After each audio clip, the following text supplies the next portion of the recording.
Hello, dearest listeners. It is I, Obs, and it is she, Lecky, and we are here with some breaking crumbs. Lecky, it's been about 8,000 years since we released an episode. But not since we've recorded or edited. No. I promise you, we are hard at work editing the next episode. It was a long one. Lots of things have happened in our personal lives. It's actually been really challenging. We're not going to get into it right now because it's just too much to cover. But thank you for being patient with us. It really has been a difficult time for us on the pod. So we're happy to be here today to share some happy news. Hello. Yeah, I don't know when the last time we even spoke to you guys was, as Lecky says, disastrous few months, to be honest, in personal lives, and continues to be so. But we move forward because, yes, Lecky, there is news. Yes. There is breaking news. Dare I say, there is a leak knocking around. Yeah. I'm really pleased about this. I feel like it's a rite of passage. It's tradition. And I feel like it's only right for the benophies to enjoy the fruit of leaky social media people. The leaky harvest. Yes. The leaky harvest. If Veg was here, she'd be all over it, wouldn't she? I think, as you say, Lecky, it is only right. Mm-hmm. It is tradition. It's our heritage. Mm-hmm. I don't think it's fair for season 3 and Polin to get leaks and for Benophie to get nothing. It feels right. It feels just. And you know what? The way the leak happened, magical. Our old favorite. Our old favorite. Yeah, it's always like a Netflix person. Poor Netflix person, wherever you are. Our thoughts are with you. I wonder if it's the same person who keeps going to like a different international Netflix Portugal, and then he got hired by Netflix Netherlands. Look, it's the EU. They've got the right to work. So yeah, sorry to that person. So listeners, if you're completely out of the loop, we will fill you all in. Don't you worry. It's actually nice to be able to get on and have a little update to bring you. Bridgerton chat. Yeah, a little Bridgerton chat. And we've waited so long for season 4 news. We are very pleased to say that there is some. Absolutely. Who would have thought it? What a week it's been. Mm-hmm. Over the past week, Lecky, as you know, we've had an official poster. Yes. A less official poster. Right. But potentially, most importantly of everything, we have the release date for season 4. Yes. Dates plural, babe. So maybe we should start there because we will definitely get into the posters, and we were really excited to see the posters. I think they're really beautiful. It's really fun. But the release dates are what we were all waiting for. Yes. And you know, release dates have been a sore subject with us many times in the past. Yes. They're elusive, aren't they? And yet the tank cracks, the leaks pour. Here we are yet again. And these seem to be right on the money, right around the time period we thought they were going to be. Well, don't say we. I was a naysayer, babe. You were correct. Well, the thing is, I said January, but I said like mid-January, and you said February. So part 1 is released on January 29th, late January. So it's kind of in the middle. Mm-hmm. We were both right. And when can we expect part 2? On February 26th. Mm-hmm. I think I speculated that it might be released right before Valentine's Day. Yeah. So this is a little after Valentine's Day, but you know, it'll just be the month of love. The month of love. How perfect. Mm-hmm. Absolutely. I think originally I was a little bit more skeptical because Stranger Things was coming out in December. It's coming out in like 3 parts. Guys, if you think 2 parts is bad, spare a thought for the Stranger Things fandom. They're the ones suffering. It's actually really interesting because Netflix just released the release date for The People We Meet on Vacation, I believe. That comes out like in early January or something, like right before Bridgerton. Yeah. Maybe they're trying to get people to keep their subscriptions. So you'll have Stranger Things and then People We Meet on Vacation and then Bridgerton kind of in close succession. Staggered enough to keep going. Yeah. Well, because Stranger Things was coming out in December, I originally was like, oh, there's no way that Bridgerton will come out in January because like they do a lot of promo for these shows, right? Mm-hmm. So I was thinking February, March. However, the other week, Emily in Paris, the release date for season 5 was announced. And that's in December, I think. Yeah. Really close. I was like, oh, okay. I was like, they're just stacking them. Releasing everything. So that's kind of what tilted my opinion that maybe Bridgerton was going to come earlier than I originally thought. I'm very curious about what they have for the rest of the year, considering so much is coming out right at the end and the very beginning of next year. Yeah, but great news, I suppose. So January, February, how are you feeling about those as release date? It feels so soon. I think that's what's strange. I feel excited. I feel like I'm ready for more Bridgerton content. I'm very excited to find out what the Lord Featherington's name is. Redacted. At long last. I don't know, it's so strange. It seems to have come around so quickly. Yeah, I feel like we are going to do our best to finish our rewatch. Oh my God.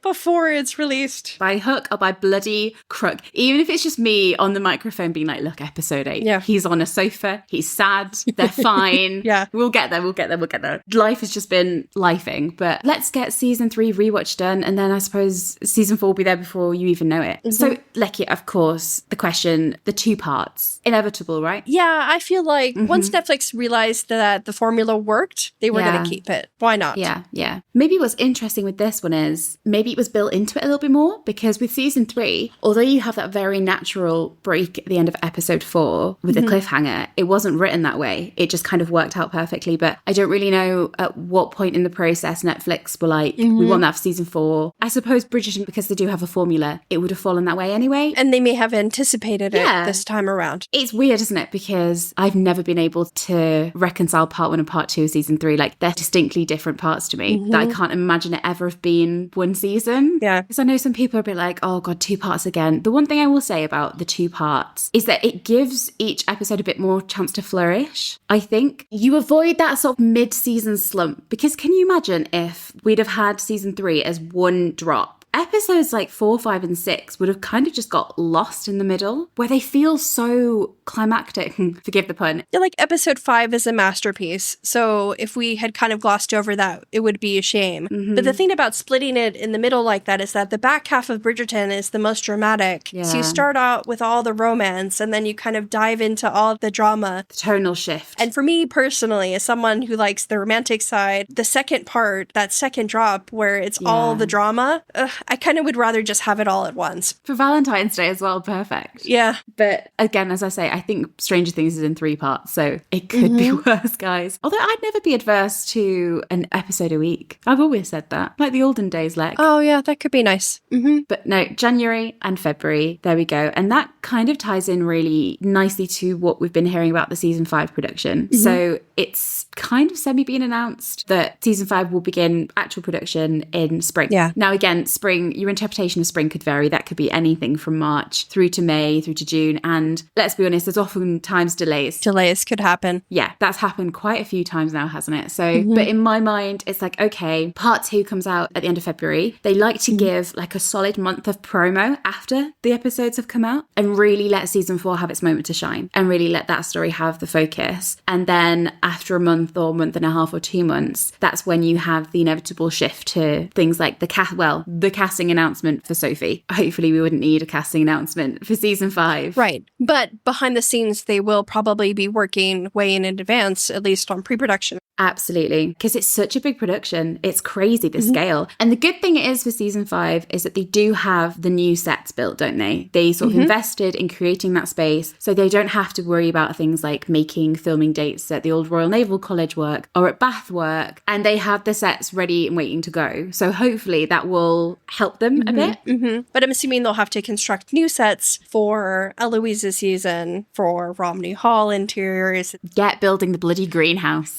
They just need to go to B&Q and buy some plants. I don't think you guys have B&Q. No. Home Depot, whatever you guys call it, I don't know. Yeah, that works. But yeah, I'm looking forward to season 4, obviously. But I cannot wait for the day that the season 5 announcement comes. So that will be coming quicker than you think, really. I think once season 4 has had its real time to shine, they do tend to sort of start moving. And like you say, behind the scenes, they will be busy. And there have been hints by a couple of crew members, perhaps, that season 5 might be a little Philoise story, perhaps. Yes, specifically assistant costume designer Dougie Hawkes. Legend, Dougie Hawkes. The man behind the happy place. Yes, created the happy place. He liked a fan post on Instagram where they were speculating that season 5 would begin shooting in the spring 2026. And there were pictures of Eloise and Philip. So they were assuming it's going to be a Philoise season as opposed to a Fran Kalo season. And Dougie Hawkes not only liked it, but he commented the well-read and the collector. And then I think he said, I can't wait as well. Yeah. And oh my goodness. You know what that gives me flashbacks to is Nicola calling James Foon her brother-in-law on Instagram by accident before it was confirmed. Or Nicola choking on that drink when the TV interview was like, oh, Shonda's announced that the season's going to be switched. She was like, what? No. See, the Nicola smoothie reminded me of that Luke interview where he said, oh, I was speaking with Claudia about it. Oh, wait,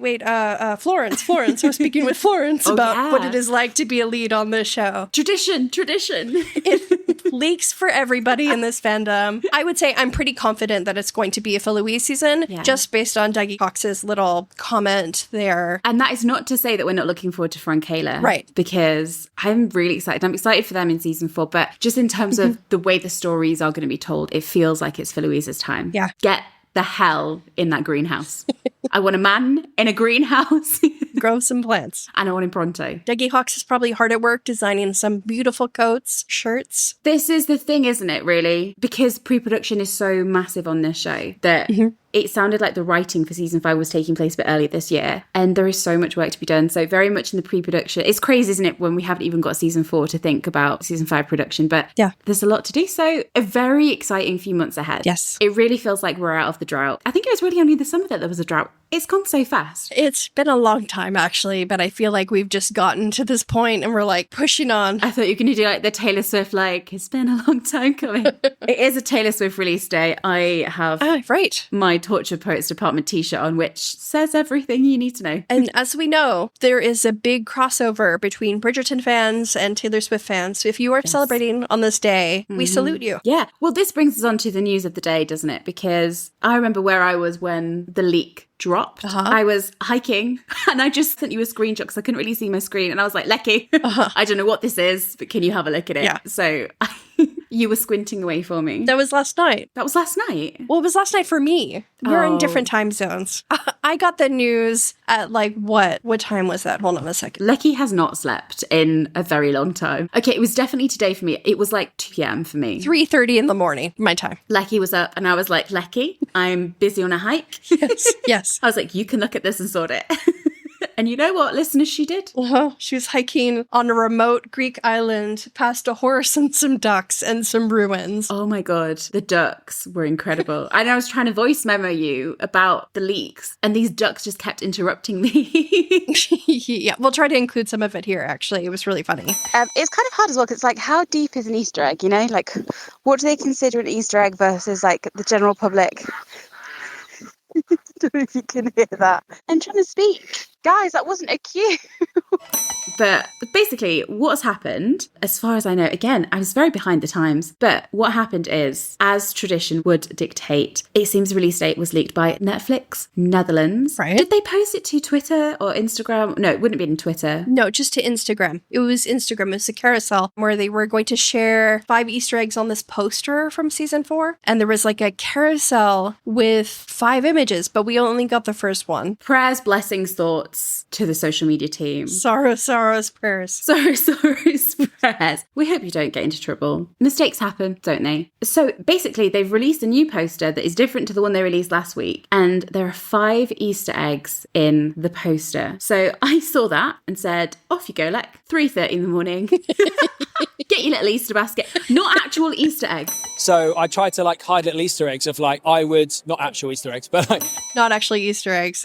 Sorry, Luke. At first I was joking around. I was like, well, the first Easter egg is the first release date. And the second Easter egg is the second release date, of course. But then we found some other little possible nuggets on this poster. Apparently they were Easter eggs though. Someone messaged us afterwards that they'd seen the reel before it was taken down and the release date was an Easter egg. So let me mention what she said first, because one of our listeners pointed out what she saw. Thank you, lovely listener. One of the dates was circled. So I'm guessing one of the Easter eggs was the date? Okay. Editor's note. Okay, so I did some digging, and the Korean Lunar New Year, Solal, apologies if I mispronounced that, was on January 29th in 1816. So that may be the Easter egg. Furthermore, a few months ago, we speculated that the kite symbolism might have something to do with a Korean festival or celebration. And during the Lunar New Year, there is a tradition of releasing kites in order to bring back good fortune and ward off bad luck. So maybe we'll see that referenced somehow in the show. For example, I thought it could be really interesting if they have like a tragic flashback in one of their earlier episodes, like episode 1 or 2, where we see a young Sophie and her mom preparing for the festival, and that we realize at the end that her mom has died because we drift back outside and we see that no one has let their kite loose. And then they could revisit that imagery again in like 408 in like a really beautiful and meaningful way. I'm spiraling, but just an idea. And then number 2, one of her earrings was circled. I couldn't make heads or tails of this beyond maybe it's shaped like a kite. The kite? If we had a more high quality version of this poster, maybe I could zoom in, look at the shape of the earring design. But all I can assume from this point is it's kind of like diamond shaped. So maybe it's a reference to a kite. It looks a bit blurry, shockingly, for Bridgerton. Listeners, if we can come up with anything beyond it's vaguely kite shaped, we will include an insert. But at this point, I don't know. So possible kite in ear. Right. And then the third thing that was circled was the leaves on the left of the poster against like the railing. I think that's a reference to fall because you also see that leaves are falling in the poster. And I think that the flowers, the wisteria, is changing into like that green foliage. Ooh. Because part of the season will be taking place during fall. Now, the seasons are changing. And Lecky, you bloody love autumn, as we call it. I do. And we've known for quite a while now, haven't we? I think Jess Brownell said it pretty much when season 3 came out, that, or at least hinted, that part of season 4 was going to take place in the autumn. I think Netflix the other day tweeted that scene when the Finches and the Dankworths are walking together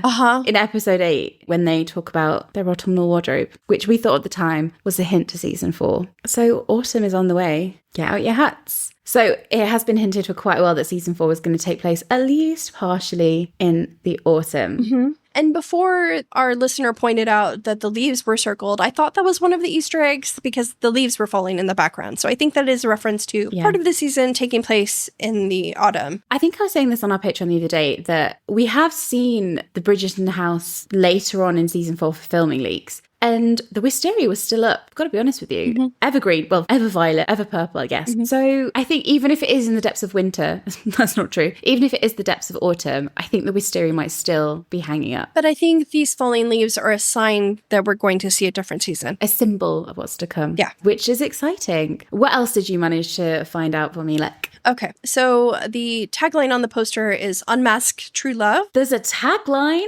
There's a tagline. I think it's a reference to Sophie eventually being unmasked as the Lady in Silver when Benedict discovers her true identity. And then, of course, they are standing on a balcony, which is a nod to the book because that's where they have their private little interlude in the book. It will play out a little bit differently in the show, however. But the balcony terrace that they're on also kind of resembles one of the old book covers as well. Yeah. And then, notably, Sophie has one of her gloves removed, which is also significant and ties to events that happen in the book. And these were actually referenced in an Elle article. Do you want to touch on that now? Yeah, so we might as well do it now. Yerin Ha spoke to Elle magazine early this week, I think. And it was a really great article. She talked a lot about joining the show, about stepping in as a sort of a newcomer. She said being the newcomer is always quite nerve-wracking and you want to make sure you fit in and bring a nice vibe. She spoke as well that her co-stars welcomed me in from the beginning. And after 9 months of shooting, she now feels like a part of the family, which was so lovely to hear. But on the topic of the glove, it was something that Elle magazine itself referenced. So take it kind of with a pinch of salt, but it was also just in the conversation they were having. So the article says, Sophie steals the heart of Benedict Bridgerton, the family's second oldest son, at a masquerade ball, sending him on a frantic search to find her after she vanishes at midnight. Instead of a glass slipper, she leaves a glove behind. Yes. And like this brings me back all the way to the very first leaks that we got from season 4. Do you remember?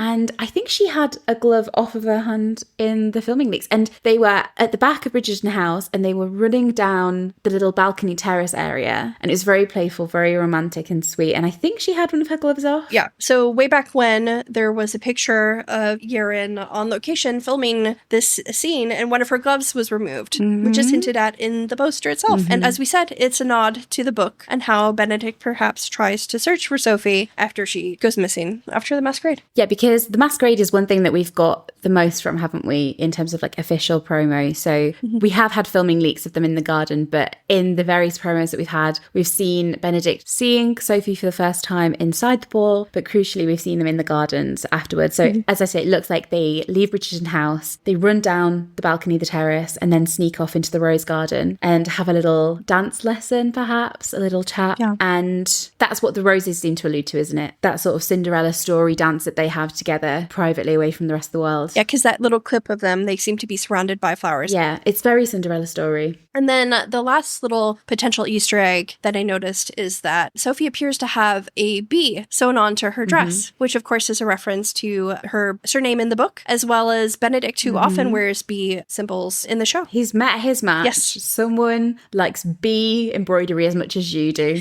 Bees emblazoned on everything. Yeah. Some excellent Easter egg hunting there, babe. Well done. I suppose we never really, we're not good at this, sorry guys. We never really described what the poster was. I'm sure you've all seen it. Look, it's a poster. Okay, so we've got a poster of Benedict and Sophie posed together on a balcony, surrounded by greenery and wisteria and falling leaves, as well as some roses. I think in the photo of the two of them, I think there's just one rose in that photo, actually. Singular rose. We'll get onto the poster in a second, babe. One singular rose. Okay, she has one of her gloves removed. She's staring up at him, looking absolutely gorgeous. And he has one of his hands on her arm. Up her arm. That hand. Oh my God. Is that hand on her arm?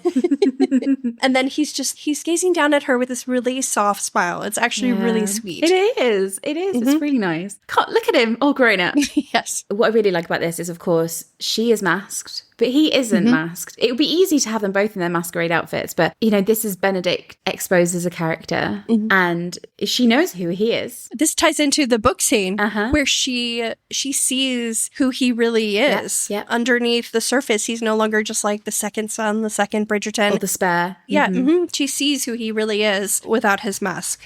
So I really like the way they've captured that. Of course, as well, the colouring of the whole scene is really interesting. So it's sort of that late evening falling into nighttime.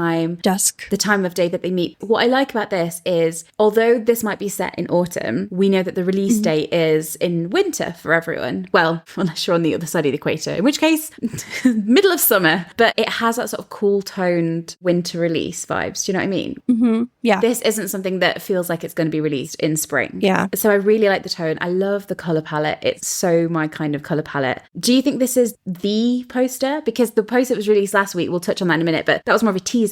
Do you think this is like the hero post that's going to be used as their couple photo? Yes. Because it wasn't supposed to be released, of course, just yet. Yeah. I wonder if they'll do another one with the rest of the cast in the frame, like Bridgerton season 3 did in front of the mirror. Or like the season 2 photo shoots where they would have Anthony, Kate and Edwina as their main photo, but then they did a lot of other portraits like with the brothers, and then you could see that Colin was technically, if you lined it up, looking at Penn and stuff like that. Or for season 3 where they had that living room shot where Penn and Colin and the mirror were the main, but then when you expanded the image, it all kind of... I have 2 points about this. One, how hilarious would it be if there is like a wider version of this poster where like all the other Bridgertons are crowded on this balcony with them? Yeah. Penn and Colin hooking up, Anthony fighting with Kate. I can't tell you how much we are looking forward to a Bridgerton Brothers lineup where they're in the correct order. A, B, C. We've waited 5 fucking years for this, babe.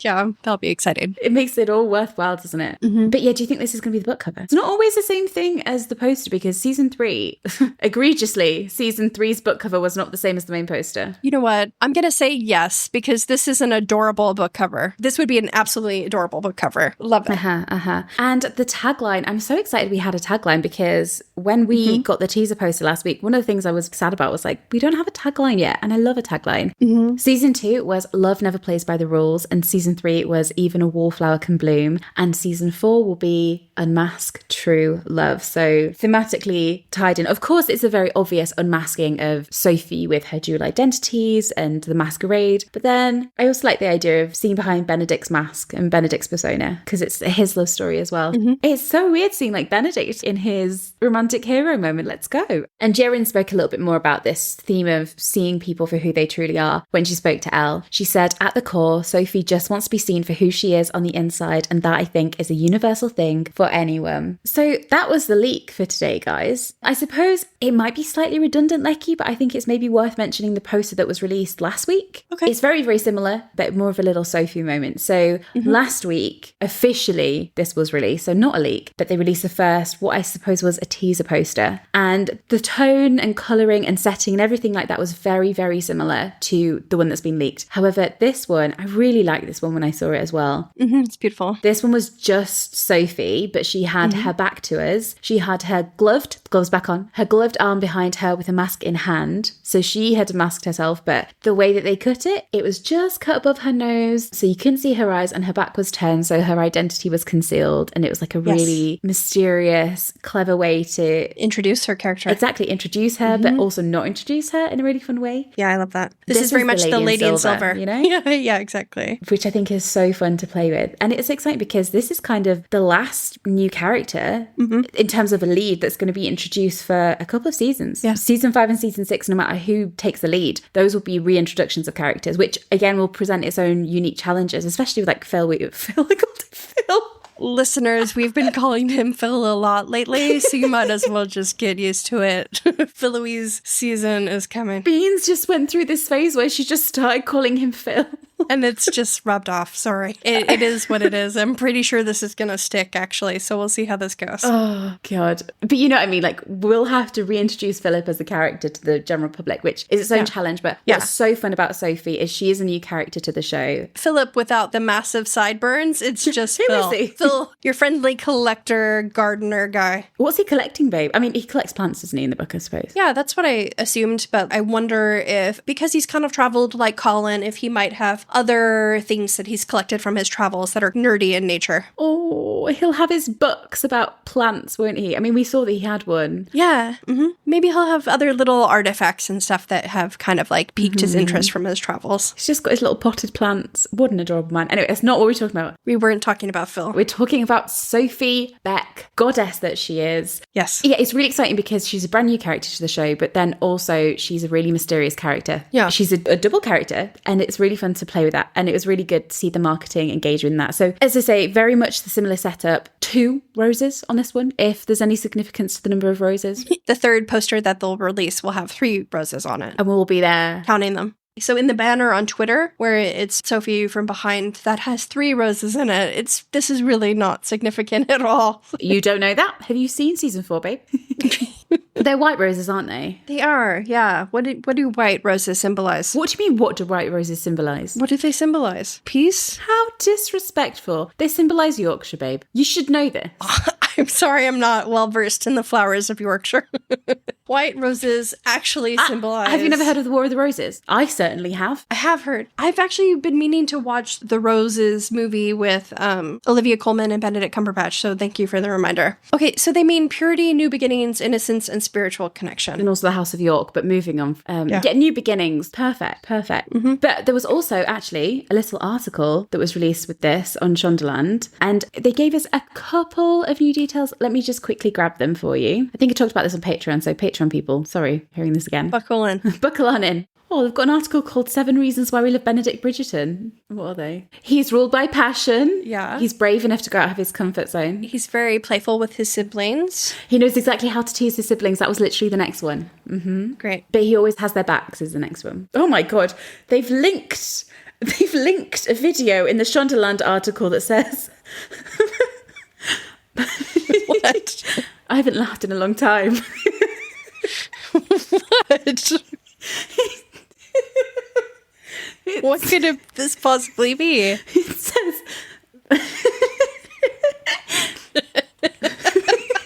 Do you want to just send me the link? What does this say? It says... This could not be possibly as funny as you're making it out to be. It says... I can't say it. I'm going to screenshot. Yeah, just screenshot it. I'll read it. It'll be fun. You have to send me the screenshot. I'll send you it. And I can't say it out loud. I'm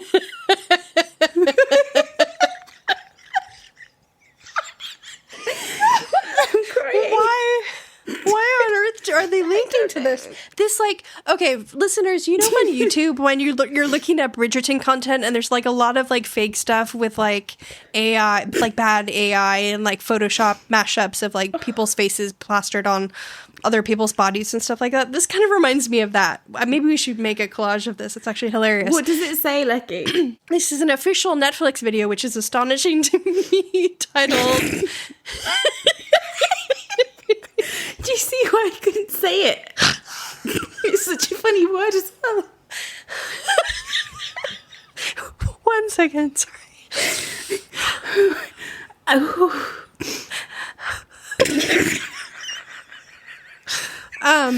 It's titled Beloise Love, which just seems like, I mean, like everybody loves Benedict and Eloise sibling relationship, but I don't know if I like the idea of giving them like almost a ship name. Bellowy. And it also kind of just reminds me of like a beluga whale for some reason, which isn't helping. The worst name. Bellowy. Hang on, what is the video? What is the video? Did I click on it? I'm assuming it's just Benedict and Eloise moments of them being cute and like sitting on the swings. Oh, it's a Netflix Philippines video. Uh-huh. Oh, sorry, that was not as funny as what I thought it was. It's just, oh God, the next one. The next reason they've included What?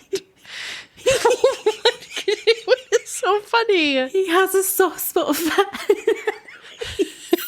For Eloise? He has a soft spot for Eloise. He does. Yeah. Not that kind of soft spot, but It's not Benedict's fault that Luke Thompson has chemistry with anything. Yeah. Then he's a sensitive soul. Mm-hmm. It says, obviously, to be an artist, you need to be intuitive and sensitive. I suppose the other criteria is you need to talk about your art and do art, but never mind, Ben. Mm-hmm. He's just a fun guy. He's the last reason. he's just a fun guy. I love that. That's good. I love Benedict so much. He's great. I'm looking forward to seeing his season 4 wardrobe because I really loved his season 2 wardrobe and I didn't like his season 3 quite as much. Those tight pants. Thing is, were they trying to glow Benedict down? By giving him tighter pants. What? Clearly didn't work on Lecky. Well, that's the thing. It's like, you can't really glow Benedict down because he's always had like a quirky, fun style. So yeah, but I really liked his style in season 2 and I'm really excited to see what kind of cuts they put him in his own season as he's the leading man. Well, he's wearing Colin's baby blues, isn't he? We've seen that. Beyond that. Beyond what we've seen. Beyond the baby blue. I'm looking forward to seeing his other styles, his other costumes, especially because I'm assuming Sophie, for the majority of the story, is going to be wearing like a maid's uniform, etc. So like really they have Benedict and some of the other characters that they really can play with in interesting ways. So I wonder if they will heighten the contrast between their two characters and like the different worlds they live in by giving him even more like flashy costuming. I think I was saying to you that I'm then excited to see what Sophie wears in season 5 when she's part of the family and has the ability to express her own style without being a maid. That's going to be fun. Okay, I finally found this bloody Shondaland article called Bridgerton Season 4, Yerin Harstons as the Lady in Silver in New Teaser Art. So obviously it talked about the original teaser poster.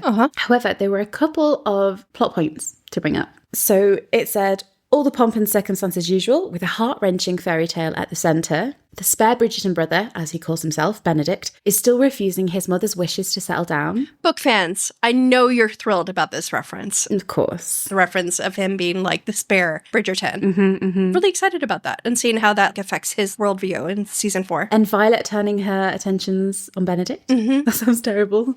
Yeah, that's Veloise love. That's Violet and Eloise, babe. No, you're right. Beveloise, it's all 3. Beveloise. Oh my God. Oh God. It's almost like benevolent or something. Okay, rather he's acting like a rake all around town. So another rake, great. Might as well add them to the collection. I have to say, I'm not excited for this. I really wish they would move on from like the rake archetype. It's only going to be for like 5 minutes though, babe. Because think about it, like the Masquerade is in episode 1, for a lot of episode 1. So he's just going to have a rake montage. I just feel like it's a little tired, which is one of the reasons I'm looking forward to seeing Phil, who I'm assuming and hoping will not be getting a raking montage in his season. Imagine if like Philip is like the man that we saw in season 1 and 2. And then all of a sudden he's a rake. And then he comes back. He goes on a trip to get like a fancy plant from like Bulgaria or somewhere. He comes back as Phil. Yeah, he comes back with 5 courtesans. He collects courtesans. I wouldn't recover from that. I would tell you now.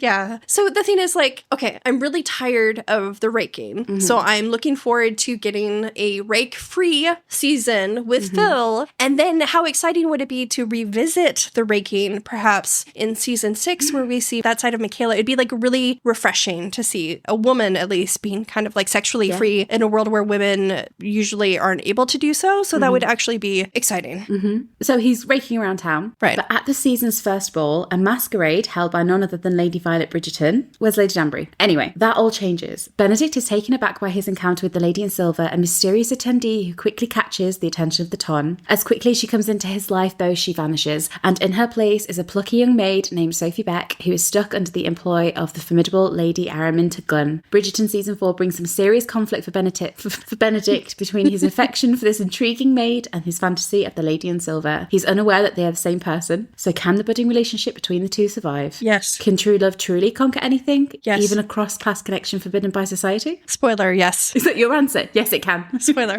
Yes, it can. I have an answer for you regarding Lady Danbury. Lady Danbury hosts the first ball every season. So I feel like they'll do like a quick montage where they reintroduce us to the Ton, where we'll see the Lee sisters debuting, and we will see Lady Whistledown out and about in her new role as an exposed gossip writer at Lady Danbury's ball. Like a quick montage. Kind of like in season 2, you know, where after she's been exposed as Lady Whistledown in season 1, at the beginning of season 2, we see her like sneaking out of balls and everything. Yeah, she's got work to do. She's a working mother, Lecky. Yeah, so we'll see like an update of that in season 4. Yeah, like the fun crossover moment, like the transition between Polin to benophie. Yeah. Anyway, back to that article. So it said, strap on your feathers just off the shoe clips and ready your best disguise as Bridgerton Press takes on another journey into the heart of London's Regency era gossip and gallantry, romance and ridicule. As we await more goodies to come from season 4, well, we didn't need to, did we? Thank you, Netflix Netherlands. So I think that's kind of all of the crumbs, and a release date is a bloody massive crumb. Could the release date change? Yes, as Polin fans, we know that can. Anything's possible. But, you know, there don't seem to be any reasons for any delays on the horizon, so I'm pretty confident. So when Netflix Portugal leaked the season 3 release date, it was one part. It was only one. It was December 19th or something like that. It was December the 14th. Yeah, 14th. Oh, well, okay. I was close. I was close. And then obviously that got pushed back because of strikes, etc., etc., etc. So all being well, but it's not been officially announced. So take everything with a pinch of salt. And then the actual season 3 real release date was leaked by Bridgerton's Twitter account. They uploaded the wrong banner. Yes, we were speaking of the banner. So they, very similar to this, they uploaded the banner too soon. So what they did was they zoomed in on the left side of the banner, which was just some green with like a leaf pattern, until they got the okay to actually release the release date. It's been chaos. Well, I think that's almost everything. The only other crumb that we should really cover is the lovely, lovely Jonathan Bailey was speaking to Time magazine. It's a great article. We'll link it. It covers so many topics, but he did mention Bridgerton, so we'd be remiss if we didn't mention it here. And he talked about his affection for his co-stars and also the role that he has as being the eldest Bridgerton. And he said, long-running series mean a lot to me, as does the romance genre. Mean a lot to people. I hope it means a lot to him. Just leave that in. Long-running series mean a lot to people, as does the romance genre. It's a once-in-a-lifetime invitation, and I value stories that have characters who are still there. And he was talking about his choice to remain on the show for the long haul. Thank goodness. He said he can't wait to have a ringside view of Florence and Will's season, so obviously Hyacinth and Gregory. Oh, cute. He says, I can go and be present and the heavy lifting is done. It's such a joy to watch people who you really love thrive and blossom. If they need you, you're there. Also, I love the character of Anthony. They don't have a father, and there's a bit of a father-figure relationship between him and ... Well, I don't want spoilers. Interesting. Now, if you remember, ages ago, babe, Jonathan Bailey gave a little bit of a hint about season 4, and he said that some of season 1 Anthony's sensibilities were kind of coming out. And we wondered if it was that sort of father role that he had. Who do you think the ... is? Because I don't think it would make sense for it to be Benedict, because I don't think they've ever had that relationship. Eloise? Well, could it be Sophie? I don't know if it could be Sophie. Sophie seems weird. When would he interact with Sophie? The other candidate who popped into my mind would be Footman John, which also seems kind of bizarre. But I feel like if we want to push Elle towards her season, having Anthony, who's kind of Like, remember in season 2 when he's like going off on her about her stint with the political radicals in episode 208 or whatever? If he becomes kind of critical and is targeting Eloise, who's also being pushed back into the marriage mart by Violet and to some extent by Hyacinth as well, I feel like all of that would propel Eloise toward her season to avoid spoilers, so I'm sure we've talked about it before. So I wonder if we'll see him returning to the way he treated Daphne and Colin, but with Eloise. Like, it's time for her to settle down and actually be serious and stop being annoying and fixated on her own interests, because like at some point you just have to accept reality or something like that. And maybe that missteppy side of Anthony comes out where he sort of bungles it a little bit when he gets a little bit too fatherly. That could come out and cause friction. Yeah. And I wonder if maybe that's exacerbated by him being like a new father and worried about his role as a new father. Like maybe that is giving him anxiety and he kind of like takes that out on Eloise. His character regresses a little bit as a result just because of other anxiety that he's dealing with or frustrations that he's dealing with. It also could just be a father figure relationship between him and his children, a child or possible multiple children. On today, the Taylor Swift release day, the words father figure do not have the same connotation anymore, unfortunately. It's been a long day, guys. And then the last comment he made was about Benedict's storyline in particular, and Time reported that the season will see Benedict continue to explore his fluid sexuality as he falls for Sophie, and it said that Jonathan Bailey is fully behind the pivot, championing his queer on-screen brother as a romantic hero and hailing the upcoming season as amazing. So I suppose that's the thing, like at least if he is still sort of having those rape tendencies, exploring it through a gender fluid character would bring something new to the show. Yeah, he's supposed to be pansexual. Yeah, that does bring something new to the show, and it means that the storyline we saw in season 3 wasn't a waste. They're actually carrying it forward into season 4, which is good, though I'm sure many other people would agree with me that the rake thing is a little bit tired. Yeah, I suppose if it's just sort of contained to a montage in episode 1. But I mean, to Johnny Bailey's credit and to everybody else who will probably be excited to see this, it will be fun to see him like throwing coins down and walking away from like a man posing in a sultry way in a bed in the background. Yeah, I think it's long overdue. You know, it makes so much sense for Benedict's character. I kind of wish, if anything, that it had been introduced earlier, almost from the beginning with his character. Yeah, I agree. Because it's really difficult to sort of, you know, he meets his love interest really on, and it would have been nice to have had a full season with Benedict where we really exploring that, explore his character and explore different sides of his character. And, you know, we've talked a lot about his art and everything like that, but it's going to be interesting to see his character being a hero and having the romantic lead and having that challenge of being a romantic lead and seeing what that brings. Yeah, it'd be interesting to see what that looks like for him. And season 4, amazing by all accounts. I would trust Jonathan Bailey with my life, so I am more than happy to trust his judgment of season 4. Thank goodness for Jonathan Bailey. Thank goodness. If I can't bloody wait for Wicked Part 2. Wicked Part 2. Wicked for Good. Thank goodness Wicked for Good is coming to save the day. That'll tide us over until Bridgerton comes out. So Bridgerton fans who are also musical and Wicked fans, we at least have that to look forward to. And then Bridgerton will be here before we know it. Jonathan Bailey back on our screens in many different ways. As long as you're mine with Jonathan Bailey. I'm just getting ready to weep, to be honest. Wicked always gets me. That's your just everyday life, isn't it, babe? No, but like the ending of Wicked always gets me. Yeah. Anyway. So much to look forward to, guys. If there's anything else, I'm sure we'll have more to talk about in the future. Other than that, episode 6 rewatch will be coming out at some point. I promise we're working on it. You know what? We were kind of almost there, and then this happened, and we're like, we should probably get something out about this. Yeah. Because this is probably more interesting to talk about. So now we're going to pivot. We'll get there. We have a wedding to get to, babe. We have a whole wedding. And then we can have a cup of tea on the sofa together. In the meantime, where can everyone find us? You can find us at Barb Pod on Instagram and TikTok. You can also find us on YouTube. And we're also on Patreon. Come hang out with us. And lucky Beans isn't here, but I'm sure she can sing us out. I'm not singing you out, but I will insert Beans at the proper moment and she will sing us out. Goodbye.